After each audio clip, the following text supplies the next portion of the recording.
Tiny tummy tantrums? 3 simple burp tricks that actually work.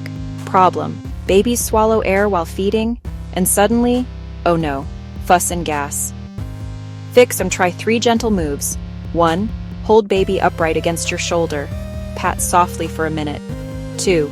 Sit them on your lap. Support their chest with your hand and rub upward. 3.